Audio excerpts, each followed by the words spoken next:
Hello everyone, and welcome to my General Hospital official channel. I hope everyone is having a wonderful day. Before we begin, please hit the subscribe button and give this video a thumbs up. General Hospital spoilers indicate that Michael Corinthos may have shocking news for Jason Morgan. Will a phone call exacerbate Drew Kane's difficulties and leave Jason with a conundrum to solve? The anxiety in the air was apparent as Michael grasped his phone, his fingers lingering over Jason's number. He'd spent weeks piecing together the discrepancies, bizarre errors, and unexpected failures that had beset their most recent endeavor. Initially, he discounted them as coincidences, bad luck perhaps, or plain human error. But, as the evidence accumulated, one name kept coming up: Drew. The knowledge hit Michael like a freight train. Drew, their valued colleague, had been sabotaging them all along. The question now was whether Jason believed him. Michael took a deep breath and pressed the call button. The phone rang once or twice before Jason answered, calm but distracted. Hey Michael. What up? Michael paused for just a second before leaping in. Jason, we need chat. It is about Drew.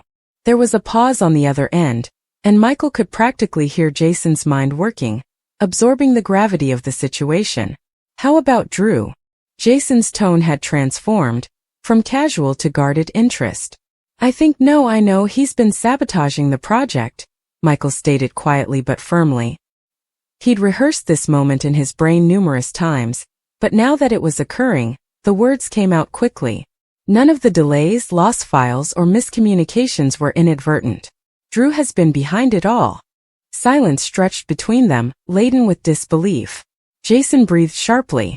That is a severe accusation, Michael. Have you got proof? Michael had anticipated skepticism. Jason and Drew had been working together for years, and their professional connection had become almost like a friendship. Of course, Jason wouldn't believe him at face value. I do, Michael responded. I've been tracking the irregularities, and they all point back to him. The server records suggest that he accessed critical files just before they were corrupted.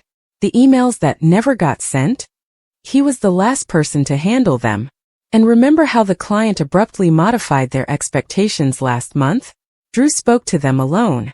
Jason was quiet again, and Michael could see him going over the same events in his mind, connecting the dots. Okay, Jason answered softly. Let's pretend you're correct. Why would Drew do that? What does he stand to gain? Michael had grappled with the question for days. Drew had always been ambitious, but sabotage seemed excessive. Michael stated, I think he's working with someone else. Perhaps a competitor. Perhaps he's attempting to force us out so he can take over the project himself. Either way, he's been playing us since the beginning. Jason sighed and the line crackled with static.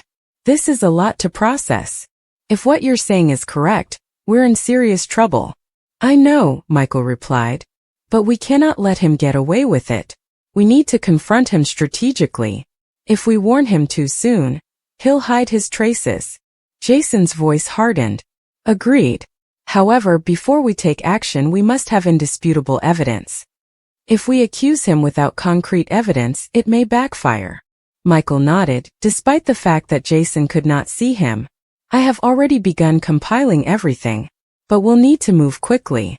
The board meeting is in 3 days, and Drew has something planned. Then we stop him before then, Jason said. Meet me tomorrow morning. We'll go over everything and plan our future moves. Michael felt relieved. At least Jason was on his side. Tomorrow then. As the call ended, Michael sank back in his chair, the weight of the talk settling on him.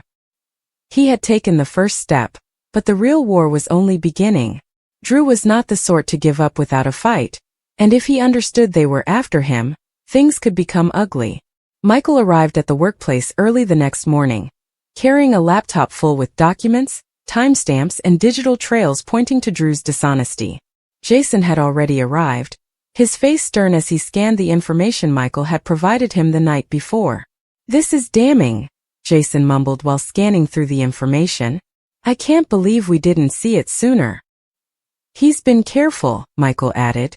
But everyone slips up eventually. Jason leaned back and rubbed his temples. So what is the plan? Can we take this to HR? What about the board? Michael shakes his head. Not yet. We have to catch him in the act. If we can get him to admit what he did on record, he won't be able to get out of it. Jason lifted his eyebrow. Do you want to set a trap? Exactly. Michael displayed a draft email on his screen. I have been thinking. The client expects a revised proposal by the end of the week. What if we revealed that we had identified a major fault in the project, which may derail everything? Drew will see it as an opportunity to strike. Jason's face lit up with a slow smile. You're saying we bait him into making a move. And when he does, we'll be ready. The strategy was hazardous, but it was their greatest chance to expose Drew's duplicity. Over the next 2 days they dropped subtle hints, whispered chats in the corridor, cryptic notes left on desks, all intended to entice Drew into action. Then, the night before the board meeting, their perseverance paid off. Drew was recorded on security cameras entering the building after hours, his actions evasive as he browsed project files. What he didn't realize was that Michael and Jason were monitoring remotely and recording every keystroke. When Drew changed the final presentation, introducing flaws that would have embarrassed them in front of the board, they had him. Drew came into the conference room the next morning with a smug look, expecting commotion, but instead finding cold quiet. Jason stood at the head of the table with his arms folded. Is something wrong? Drew inquired, his confidence shaking under the weight of their glances. Michael did not hesitate. We know what you did. Drew's face became pale, but he quickly recovered and forced a laugh. I have no idea what you're talking about. Jason tapped a button on his laptop, and footage from the night before appeared on the screen. Drew's own deeds condemned him. The fallout was fast. Drew was suspended pending an investigation, and the project was saved, but the treachery caused lasting scars. Trust once destroyed was difficult to rebuild. Jason sighed when Michael and he debriefed later. I still can't believe he'd do this. Michael nodded. Some people will do anything to get ahead. But they could now move forward, knowing they had halted the sabotage before it was too late. This enlarged version digs deeper into the unfolding drama, Michael and Jason's strategic maneuvering, and the eventual revelation of Drew's betrayal. Please let me know if you need any changes or more information. GH fans may recall that Jason suggested Willow Corinthos fly to Germany and speak with Michael in person. Jason hoped Michael and Willow could find common ground for the sake of the children. That's why Jason's suspicions will rise when he learns about Willow's aborted attempt to see Michael in Baden-Baden. Willow may eventually protest to Jason that his plan was a fiasco because Michael declined her meeting, or so she believes. Drew was the one who botched the visit by paying a clinic employee into claiming Michael had nothing to do with Willow. Jason is quite familiar with Michael, so when Willow describes what happened, he will not recognize him. Drew clearly didn't think this idea through, as Jason could simply phone Michael and ask him questions. Michael will quickly explain that he had no idea Willow was in the building. Michael may convince Jason that if he had known Willow was there to talk, especially concerning their children, he would have definitely spoken with her. Jason may assume the woman at the front desk was lying and begin to consider who would have wished to prevent this visit. Drew may rapidly become Jason's main suspect. Jason could easily fly back to Germany and grill the employee. Perhaps Jason could even offer her additional money, and promise to keep her out of trouble if she admits who bribed her. Will the clinic employee report Congressman Kane for what he did? Jason may finally have the necessary confirmation to reveal Drew's behavior to Willow.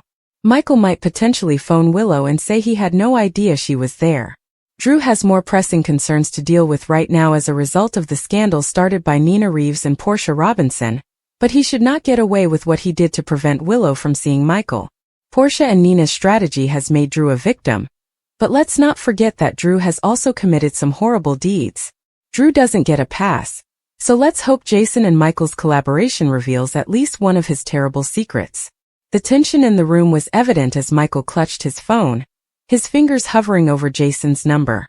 He'd spent weeks piecing together the anomalies in the company's recent failures, delayed shipments, misplaced contracts, and the unexpected resignation of key staff. At first, he blamed bad luck or internal mismanagement, but the truth was much darker. Drew, whom he had previously considered a valued coworker, had been actively destroying the company. And now Michael had the evidence. He took a deep breath and pressed the call button. The phone rang twice before Jason's keen, attentive voice came through. Michael? It is late. What's happening? We have a problem, Michael explained, his voice low but anxious. A large one. This is Drew. There was a brief pause on the other end, and Michael could practically hear Jason's thoughts racing. Drew had been with the company for years, a smooth operator who had always appeared a bit too eager to please, offering ideas that never quite worked out. What about sabotage? That was another level totally. What did he do? Jason's demeanor had turned from curiosity to steely intent. Michael sighed and reorganized his thoughts. Remember the Henderson deal that fell through last month? Which one cost us nearly $500,000? It wasn't just a lousy negotiation. Drew purposefully changed the terms before sending the final draft to the client. I discovered the original file in his deleted folders. He believed he had buried his tracks. Jason swore beneath his breath. What about the warehouse fire? Who damaged the new inventory? Not an accident, Michael confirmed. Security footage shows Drew entering the building 1 hour before the alarms went off. He turned off the sprinkler system. The weight of the revelation had settled between them. Drew hadn't merely made mistakes. He had intentionally attempted to damage the company. But why? Michael couldn't stop thinking about that question. Was it personal? Financial? Had he been paid to bring the enterprise down? Jason's subsequent words were measured. We have to move gently. If Drew discovers we're watching him, he may become agitated. Michael agreed. Confronting Drew directly could backfire. He was too savvy to admit without power. They needed definitive proof that would prevent him from manipulating his way out. I've been tracking his communications, Michael said. He has made contact with a competitor firm. Nothing outright, but enough to imply he is providing them information. Jason laughed without humor. So he's not just sabotaging us, he's setting us up for a takeover. The parts were falling into place. Drew had been playing a long game, eroding the corporation from within so that when the competition made their move, they would face minimal resistance. It was corporate warfare, and they had been unaware of the enemy in their midst. What are our next steps? Michael asked. Jason was silent for a time before saying, we set a trap. The strategy was easy in theory but risky to carry out. They would give Drew fake information, creating a created crisis to drive him to act. If he was actually working against them, he would carry it out and they would catch him in the act. Over the next 4 days, Michael and Jason carefully planned their deceit. A bogus emergency board meeting was planned, during which they would allegedly explore a last-ditch merger to preserve the company. The details were unclear enough to be realistic but compelling enough to persuade Drew to take action. Sure enough, within hours of the announcement, Drew was on the phone with an unknown number, his voice quiet yet eager. Michael, who had quietly bugged Drew's office, listened in real time as Drew passed phony information to his source. They're desperate, Drew said. If you move now, you can take control before they even see it coming. That was all the confirmation they required. The confrontation occurred the next morning. Jason convened an emergency meeting with the senior staff, including Drew, who entered with his normal calm demeanor, utterly ignorant that his treason had been exposed. We have a serious issue, Jason said, his voice firm. Someone in this room has been working against us. Drew's countenance did not change, but Michael noticed a little tightening of his jaw. Jason continued. At first I assumed it was terrible luck. Then I assumed it was ineptitude. What about now? He tapped a folder on the table. Now I know it was deliberate. Drew leaned back in his chair, faking confusion. What are you talking about? Michael passed a copy of the incriminating phone transcript across the table. Drew, we know it was you. We have proof. Drew let his mask drop for the first time. His gaze shifted to the door, then back to Jason and Michael, weighing his alternatives. You don't understand, he finally stated, his voice losing its smoothness. The corporation was already sinking. I was simply speeding up the inevitable. Jason's expression clouded. You don't get to make that call. The fallout was fast. Drew was fired on the spot, and his access was cancelled before he could cause any further damage. Legal action would ensue. Corporate sabotage, fraud, and potentially arson were not to be taken lightly. As Drew was led out of the building, Michael felt only bleak relief. They had stopped the bleeding, but the harm was already done. Rebuilding trust with customers and staff would take time. Jason placed a hand on Michael's shoulder. "We got him thanks to you. Good work." Michael nodded, but his thoughts were already going toward the future. If Drew was willing to go this far, who else might pose a threat? The phone call revealed the sabotage, but it also revealed something more fundamental: the fragility of trust in a society where ambition can turn allies into adversaries. And when Michael walked back to his office, he was certain that they would never be caught off guard again. Willow Corinthos sobbed to Nina Reeves after seeing Jacinda in Drew Kane's bedroom, which she shared with him before to this terrible catastrophe. Willow returned home and contacted Drew's phone to question him about all the reporters outside, mentioning that she had entered through the garage. Willow observed garments on the floor and figured the trail led to Drew's bedroom, which she opened to find him spread out in bed shirtless. Jacinda emerged wearing Drew's dress shirt and took her money from the table before departing. Drew was immediately confused as Willow slammed the door to wake him up. Willow stormed out of the house, yelling and questioning Drew's ability to do such things. Drew's scandal became a significant news topic as a result of the video given by Lulu Spencer. Nina was concerned about Willow's grief, but Portia Robinson believed Nina's proposal was brilliant and had to be implemented. Jacinda arrived with reports on Willow's reaction and agreed to hide out in Australia, concluding her business with Nina and Portia. Willow approached Nina when she was alone and cried in her mother's arms. Nina was already aware of Drew's crazy night, and directed Willow's attention to the clip of the body shots that had blown out. Willow finally struggled to comprehend how Drew could become so out of control. Drew's excessive drinking and hiring of a prostitute appeared out of character, so Willow reasoned that there must be another explanation. Alexis Davis postponed an interview with Lulu at the law office in order to protect Scout Kane from the consequences of all of this. When Alexis arrived at Drew's residence, Drew learned about the controversy and agreed to let her take Scout with her. Drew found his cell phone full of missed calls and voicemails before stumbling onto Jacinda's red bra. While Willow was still in Nina's house, they heard a knock on the door. Drew was outside and began ranting about how he needed to talk to Willow. In Los Angeles, Sonny Corinthos awakened to discover Jack Brennan in his room. Brennan detailed the newest cleanup, and was ready to leave now that Jason Morgan had arrived in LA. Carly alerted Jason about the bogus nurse who nearly killed Sonny before Brick saved the day. Brennan also informed Jason that the latest assassin has a reputation in the intelligence community. She was discovered on the dark web and paid in cryptocurrency, thus there were some similarities between this woman and Salisky. Despite Carly's desire to stay and support Sonny, he persuaded her to return home and be present for Donna Corinthos. Both Carly and Brennan made arrangements to return to Port Charles. When Jason next visited Sonny, he thought over his previous meeting with Mike Corbin. Sonny was now even more convinced that they needed to leave the mob, but the first priority was to eliminate the enemy who had been attacking him.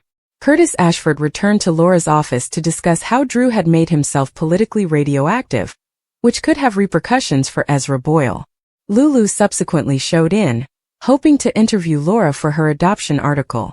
Laura shared her story of being switched at birth, but she soon learned Lulu had deeper motives for researching adoption. Trina Robinson was at General Hospital to support Kai Taylor prior to his operation. Kai obtained Trina's permission to refer to her as his girlfriend in the documentary that Drew requested. The documentary director, Josh, grilled Portia about the dangerous surgery before shifting his focus to Kai and Trina. Josh obtained Trina's agreement to be interviewed, and she signed a release form. According to General Hospital spoilers, Kai's procedure could go wrong despite his optimistic forecasts, so stay tuned. Willow sobs to Nina after discovering Jacinda in Drew's bedroom. Willow's heart pounded in her chest as she walked into Drew's bedroom, the air dense with tension. She had come hunting for him, desperate to discuss and make sense of the swirl of emotions that had consumed her. But what she discovered destroyed her entirely. Jacinda was laying in Drew's bed, her hair unkempt and her countenance one of surprise and shame. The sight struck Willow like a physical blow, knocking the breath out of her lungs. For a minute she stood motionless, unable to comprehend what her eyes were witnessing. Then the pain hit her in waves, and before she could stop herself, she turned and fled, tears flowing down her cheeks. She had no idea where she was headed, but she knew she needed to get away. Her eyesight faded as she staggered across the streets, her thoughts repeating the scenario repeatedly. Drew, how could you do this to her? After everything they had been through, what had they promised each other? And Jacinda, a friend or someone she trusted. The betrayal hurt deep, leaving her raw and vulnerable. Her steps took her to Nina's door. She couldn't remember making the decision to go there, but she was knocking on the door, sobbing uncontrollably. When Nina opened it, her eyes widened in surprise at the sight of Willow, her face smeared with tears and her body quivering. Nina took her inside without saying anything, wrapped her arms around her as Willow sank into her, the weight of her anguish too much to bear. I saw them, Willow said between sobs. Drew and Jacinda together. The words tasted harsh on her tongue, and uttering them out just intensified the anguish. Nina hugged her tightly, her heart bleeding for her buddy. She had seen the way Willow and Drew gazed at each other and had faith in their love. It was unimaginable that he would betray her like way. Nina walked Willow to the couch, wrapping an arm across her shoulders as she attempted to calm herself. Tell me everything, Nina replied softly, her voice sweet yet forceful. She needed to understand what had happened, and how she might help her friend through it. Willow drew a shaky breath and wiped away her tears with the back of her palm. I went to his apartment to discuss. Things have been tough between us lately, and I was hoping we could work things out. Her voice cracked and she gulped hard before continuing. But when I arrived, the door was unlocked, so I stepped inside. I called his name, but he did not respond. Then I heard noises from his bedroom. She squeezed her eyes shut, as if to filter out the recollection. I went to see if he was harmed or sick, and there they were. Jacinda was in his bed and Drew was. She stopped talking, tears streaming down her cheeks. Nina's grip on her tightened, her own rage bubbling beneath the surface. She had never been one to jump to conclusions, but this seems unforgivable. Did they see you? She inquired gently. Willow nodded. Jacinda did.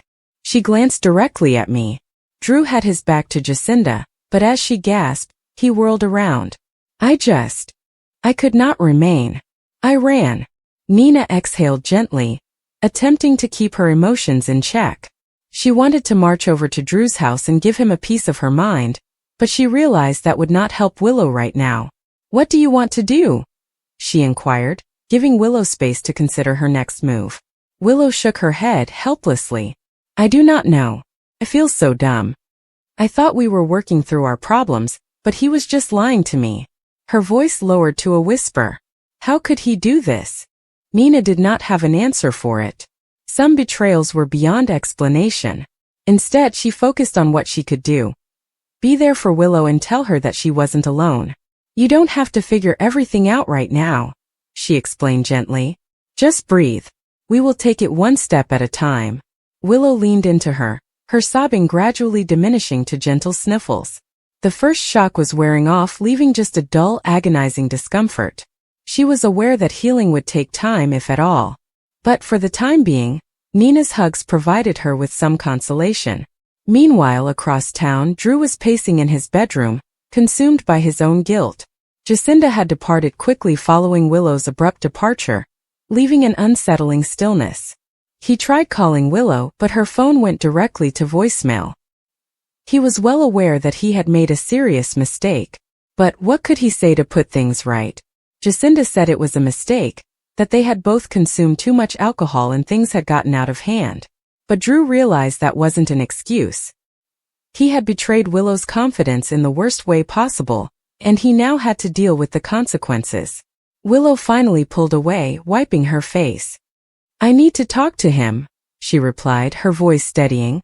I need to hear what he has to say for himself. Nina nodded. Do you want me to come with you? Willow hesitated before shaking her head. No. This is something I must accomplish alone. Nina respected her decision, but she was concerned about Willow's reaction to confronting Drew. Just promise to call if you need me, okay? Anytime. Willow gave a modest, thankful smile. Thank you, Nina. I'm not sure what I'd do without you. As she stood to depart, her legs trembling, she took a deep breath. The hardest part was yet to come. Confronting Drew, hearing his justifications, and deciding whether there was anything left to rescue. But for the first time since she entered that bedroom, She felt a surge of strength. She'd get through it one way or another. The confrontation loomed ahead, bringing with it the terrible reality that some wounds never completely heal. But for the time being, Willow clung to the belief that she would eventually find a way to move forward, even if it meant leaving Drew and the love she had once believed in behind. Willow's steps were slow as she returned to Drew's flat. The streets, which had before felt like a blur, now appeared to stretch eternally before her. Every step reflected the pain in her heart. She repeated the moment in her mind: Jacinda's astonished reaction, Drew's stunned expression as he turned to discover her standing there. The image was burnt into her memory, like a wound that would not stop bleeding. When she eventually got to his door, she hesitated. Part of her wanted to turn around and avoid the inevitable misery of this talk. But another part, the one that required closure, forced her to knock. After a few moments, the door opened. Drew stood there with a pale face and red-rimmed eyes, as if he hadn't slept. "Willow," he murmured, his voice full of emotion. "I've been trying to call you." She crossed her arms, keeping her guard up. "I know." An uneasy silence fell between them before Drew stepped aside. "Do you want to come in?" Willow debated declining, but she understood the conversation needed to take place in private. She nodded stiffly and walked past him, keeping their bodies apart. The apartment felt strange now, contaminated. She could not even look at the bedroom door. Drew shut the door behind her and ran a hand through his hair. "Willow, just tell me why," she said, her voice wavering despite her efforts to remain firm. "Was this anything I did? Wasn't I enough for you?" Drew's face crumbled. "Oh God, no. This was not about you. I botched up. I was weak and ignorant, and I injured you in the most worst way possible. But why Jacinda?" Willow strained, her throat tightened. Of all people, why her? Drew stared down, humiliation emanating from him. "It just happened. We were speaking and one thing led to another. I wasn't thinking, and that's not an excuse." "There is no excuse." Willow swallowed hard, her claws pressing into her hands. "Do you love her?" "No," Drew answered quickly. "It meant nothing. It was an error. A mistake," Willow said coldly. "That's what people say when they don't want to take responsibility." Drew moved closer, his eyes begging. "I'm taking responsibility. I am aware that I made a mistake. I understand I do not deserve your forgiveness. But Willow, I adore you. Just you." She wanted to believe him. Part of her still did. But the picture of Jacinda in his bed was too fresh and heartbreaking. "Love is more than just words, Drew. It refers to acts. And your acts revealed everything I needed to know." Drew's shoulders slumped. "What can I do to fix this?" Willow shakes her head. "I don't know if you can." He was chilled by the finality of her voice. He had always assumed they would overcome their difficulties, that their love was strong enough to withstand anything. But now, seeing the agony in Willow's eyes, he wasn't so certain. "So that's it," he said hoarsely. "We're just done." Willow took a deep breath. "I need time. Space. I can't even look at you without feeling sick." Drew nodded, his eyes watering. "I understand." Silence stretched between them, thick and stifling. There was so much more to say, yet no words could reverse what had happened. Willow finally turned toward the door.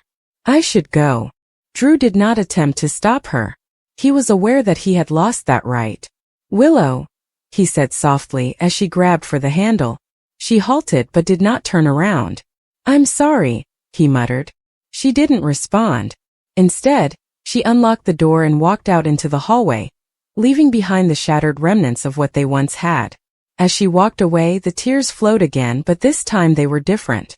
Not the frenzied, heartbreaking sobs of before, but a peaceful, constant stream of grief. She knew the agony wouldn't go away overnight. Healing would take time. But for the first time since the nightmare began, she experienced a peculiar sensation of lucidity. She had confronted Drew, heard his apologies, and knew that even if he had meant every word, it would not undo what he had done. Some betrayals are too deep to forgive. And however awful it was, she knew she deserved better.